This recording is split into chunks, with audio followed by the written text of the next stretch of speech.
ሰላም እንዴት ናችሁ? የእንግሊዝ ፕሪሚየር ሊግ የሳምንቱ ጨዋታዎች በጣም አጓጊ በሆነ መንገድ ቀጥሎ እየተካሄደ ነው የሚገኘው። የተለያዩ ውጤቶችም ተመዝግበዋል፣ የተጠበቁም ያልተጠበቁም። በእኔ ግምት በዚህ ሳምንት የሲቲ ነጥብ መጣል ብዙ የጠበቅኩት አልነበረም። በእርግጥ ኖቲንግሃም ፎረስቶች ነጥብ በማስጣል በመከላከል ረገድ በጣም ከባዶች ናቸው፣ በመልሶ ማጥቃትም እንደዚሁ እና ብዙ ያልጠበቁት ውጤት እሱ ነው። ከዛ ውጭ ሁሉም ኦልሞስት የሚደረጉ ጨዋታዎች አሁን ይህንን ቪዲዮ እየሰራው ባለበት ሰዓት ከማንቸስተር ዩናይትድ እና ከኒውካስል ጨዋታ ውጭ ሁሉም ተጠናቀዋል። እነዚህ የማንቸስተር ዩናይትድ እና የኒውካስል ጨዋታ ግን 1-1 በሆነ ውጤት ነው አሁን በዚህ ሰዓት እየሄደ ያለው። እንግዲህ ካለቀና ጊዜ ከፈቀደ እሱንም በተወሰነ ደረጃ የማይበት ሁኔታ ሊኖር ይችላል።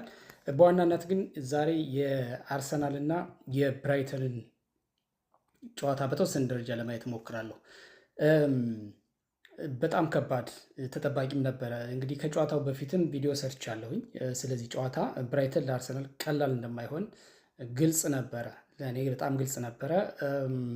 አንደኛ ብራይተን እንደ ቡድን ቀላል የሚባል ቡድን አይደለም። በጣም የተጠናከረ ፎርም ያለው ቡድን ነው፣ በመከላከሉም በማጥቃቱም ረገድ እንዲሁም ኳስ ይዞ በመጫወትም በኩል እንደሚናቅ አይነት ቡድን አይደለም። በጣም ከባድ ቲም ነው። ለዛውም በሜዳውና በደጋፊ ፊት ደግሞ በጣም ይበልጥ ከባድ ይሆናል እና አርሰናል ደግሞ እንግዲህ ዋንጫ ተፎካካሪ ሲሆን ጫናውን በጣም ከባድ ነው። ዘና ተብሎ የሚደረግ ጨዋታ አይደለም። በተለያየ መንገድ ጫናዎች አሉ።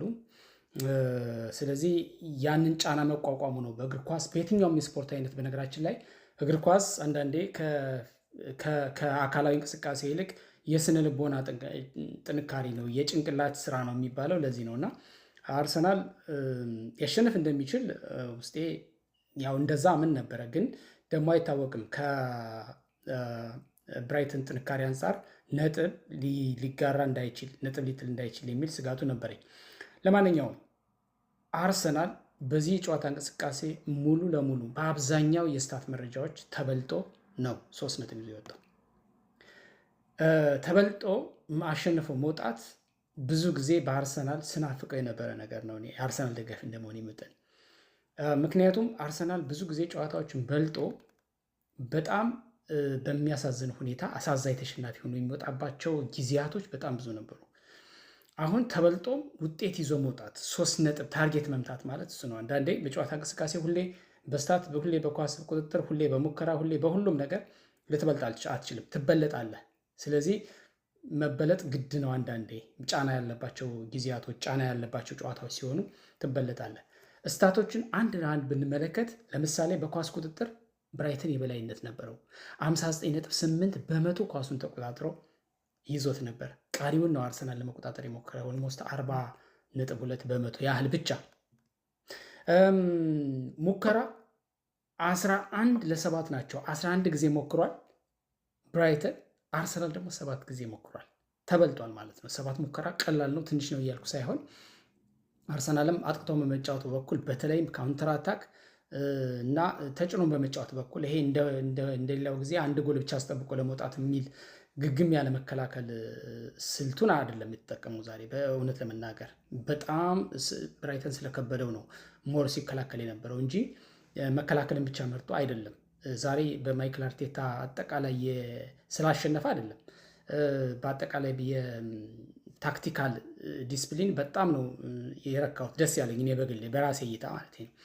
ከዚህ ውስጥ ኢላማቸውን የጠበቁ በመሞከር 3-2 ናቸው። ማን ይበልጣል? ብራይተን ይበልጣል። አርሰናል 2 ብቻ ነው ኢላማቸውን የሞከሩ ጨዋታዎች ማነው ጎሎችን የሞከረው። ከነዚህ መካከል አንደኛውን አስቆጥሮ ነው አሸንፎ የወጣው። ስለዚህ ምንድነው ከዚህ በፊት እንለው የነበረው ክሊንሺት ኦን ታርጌት የማይሞክርበት አርሰናል ነበር የምንለው። በእርግጥ ሳሊባ የለም ዛሬ፣ ግን ሳሊባን ባይኖር ሞይስኬራ የነ ጋብርኤል እና የነ ሂንካፔ ጥምረት በጣም ጸዴ ነበር ዛሬ፣ በጣም አሪፍ ነበር። ግን ክሊንሺት አሁንም ክሊንሺት ነው እድሜ ለዴቪድ ራያ። ግን ኦን ታርጌት 3 ተሞክሮበታል አርሰናል። ምን ያህል የተከላካይ መስመሩን እየጣሱ ይገቡ እንደነበረ የሚያሳይ ነው። እና የአርሰናልን የተከላካይ ክፍል መፈረካከስ ወይም ድክመት ሳይሆን የብራይተኖችን ጥንካሬና ይህን ጨዋታ ለማሸነፍ የወሰዱትን ቁርጠኝነት ያየሁበት ነው። ከዛ ውጭ በፍጹም ቅጣት ምት ክልል ውስጥ ኳስ በማንሸራሸር በኩል 30-17 ናቸው። ይህን ታምዳላችሁ። አርሰናል 17 ጊዜ ብቻ ነው በብራይተን ቦክስ ውስጥ ኳስ የነካው። ብራይተኖች 30 ጊዜ ኳስን ተቀባብለዋል በአርሰናል ቦክስ ክልል ውስጥ። በጣም ይሄ የሚገርም ቁጥር ነው እና የማይጠበቅም ነው። ምን ያህል ጨዋታውን ዶሚኔት እያደረጉ እንደነበረ የሚያሳይ ነገር ነው። የማዕዘን ኳስ 4-3 ነው። እንግዲህ ለወትሮው አርሰናል ብዙ ተጭኖ በመጫወት የማዕዘን ምቶችን በመፍጠር የቆም ኳስ ሚስተር ፒሴት ሴት ፒስ ምናምን እንደዚህ እየተባለ ሚስተር ኦንጎል እየተባለ እንደዚህ ስም ይወጣለት ጨዋታውን ዶሚኔት አድርገው ተጭኖ በመጫወት በሚገኙ ከማዕዘን የወጡ ኳሶችን የማዕዘን ምት በማግኘት ነበር። ዛሬ በብራይተን 4-3 ተበልጧል። 4-3 ጊዜ ብቻ ያገኘው አርሰናል፣ ብራይተን ደግሞ 4 ጊዜ አግኝቷል። አልጠቀሙበትም እንጂ የሸፈኑበት ይሄ ምንድን ነው? በቃ ይሄ ሜዳውን አካለው መሮጥ ዲስታንስ አለ አይደለ? 117.37 ነው በኪሎ ሜትር ልኬታቸው የማን የብራይተን። የአርሰናል ግን 119.29 ነው። አርሰናል ይበልጣል እዚህ ላይ። ለምን ይመስላችኋል? ኳሱ በጣም ዶሚኔት ተደርገው ስለተጫወቱ የግድ ኳሱን ለመያዝ ብዙ መድከም ነበረባቸው፣ ብዙ ኃይል ማውጣት ነበረባቸው፣ ብዙ መሯሯጥ ነበረባቸው ኳስ በተደጋጋሚ ይቀሙ ስለነበረ። ስለዚህ በዚህ አርሰናል የተሻለ ነው፣ ብዙ ኪሎ ሜትሮችን በማካለል ማለት ነው። በ1.61% ብልጫ አለው አርሰናል። ቶታል ፓስ የሚባለው 464 ጊዜ ነው። ይሄ ምንድን ነው የኳስ ቅብብላቸው በብራይተን በኩል፣ በአርሰናል በኩል 320። ስለዚህ ኳሱን ራሱ ምን ያህል ወስደውባቸው እንደነበር የሚያሳይ ነገር ነው። ብራይተኖች በጣም ብልጫ ወስደው ነበረ።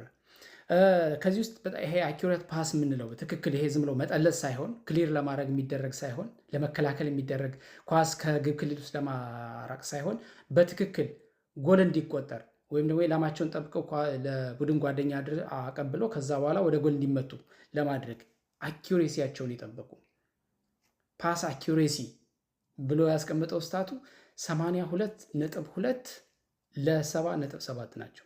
82.2 ማን ነው? ብራይተን ነው። ብልጫ ነበረው። ቶታል ክሊራንስ የሚባለው ደግሞ ይሄ በቃ ከግብ ክልል አካባቢ ማጽዳት ጎል እንዳይቆጠር 29 ለ49። 29 ማን ነው? ብራይተን ነው።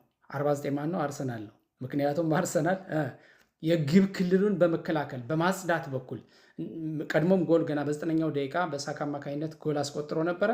ረጅሙን ሰዓት የተጫወተው እየመራ ስለነበረ የግድ መቶ መከላከል ሳይሆን እንደሌላው ጊዜ ኳሶችን ግን ወደ ግብ ክልል ሲቀርቡ መጠለዝ፣ ማባረም፣ ክሊር ማድረግ ማለት ነው። ይሄ ከአደጋ ነፃ ማድረግ ዞን እንደዚህ አይነት እርምጃ ሲወስዱ ነበር እና በጣም ተበለጠ በስታት አልተበለጠ ሌላ ጉዳይ ነው። የኳሱ በጠፋ አልጠፋ ሌላ ጉዳይ ነው። ሻምፒዮን መሆን ግዴታ ነው ከተባለ እንደዚህ አይነት ጠንካራ ስነ ልቦና ይዞ ተጋድሎ 3 ነጥብ ይዞ መውጣት ነው ቁም ነገሩ። በእግር ኳስ የሚሰራው ይሄ ነው። ባይዘው ዝም ብሎ ሰዎች ምን ሊሉ ይችላሉ፣ ግን ይሄ ነው። ይህን ይመስላል። አርሰናሎች በጣም በዚህ ከቀጠሉ ይሄ ሻምፒዮንነታችን የሚያረጋግጡበት ጊዜ ቅርብ ይመስላል። ስለ ሻምፒዮንነቱ ግን ዛሬ አንድ ጆሮውን ይዘነዋል፣ ግማሽ ጆሮውን ይዘነዋል ምናምን ማለት ግን እኔ በበኩሌ አልፈልግም። ቢኮዝ ቀሪ 8-9 ከዚያ ያላነሱ ጨዋታዎች አሉ። ያው ማለት 8-9 እንደዚህ የምለው ምንድን ነው እስከ 30ኛው ሳምንት ላይ ይጫወታል፣ 29ኛው ሳምንት ላይ ያላል እንደዚህ ስላሉ አሁን ለምሳሌ ሲቲ አንድ ቀሪ ጨዋታ አለው ከአርሰናል ጋር ስናነጻጽረው። ለማንኛውም ግን ስለ ሻምፒዮንነት ምናምን 2 እና 3 ጨዋታ እስከሚቀርቡ ድረስ በእርግጠኝነትም አፕሮክሲሜት ማድረጉ ነገሮችን መግለጽ ከባድ ይመስለኛል። እንግዲህ በሌላ በኩል ቼልሲ 4-1 አሸንፏል አስቶን ቪላን። በጣም ጥሩ ነው ለ4ኛ ለሚያደርገው ፉክክር ብዬ አስባለሁ። ፉልሃም በዌስትሃም 1-0 ተሸንፏል። ለዌስትሃም በጣም ኢምፖርታንት ነው፣ ከመውረድ አደጋ ነፃ የሚሆንበት ነው ብዬ አስባለሁኝ። ማንቸስተር ሲቲ ከኖቲንግሃም ፎረስት 2-2 በሆናቸው ተጠናቋል። 7 ክሊር ሆኗል። እንግዲህ ልዩነታቸው ከአርሰናል ጋር በእርግጥ ተስተካካይ አንድ ጨዋታ አለው ሲቲ። በዚህ መንገድ እየሄደ ነው። ማንቸስተር ዩናይትድ ከኒውካስል 1-1 ናቸው አሁን በዚህ ሰዓት። እንግዲህ ምን ይሆናል ወደ ኋላ ላይ ምናልባት ጊዜ ካለኝ አየዋለሁኝ። አርሰናል በድል አድራጊነቱ ይቀጥላል። የእንግሊዝ ፕሪሚየር ሊግም እንዳጓጓን ይቀጥላል። ሻምፒዮኑ ማን ይሆናል ወደፊት የምናየው ነው የሚሆነው። የአርሰናል ጉዞ ግን ይበል የሚያስብ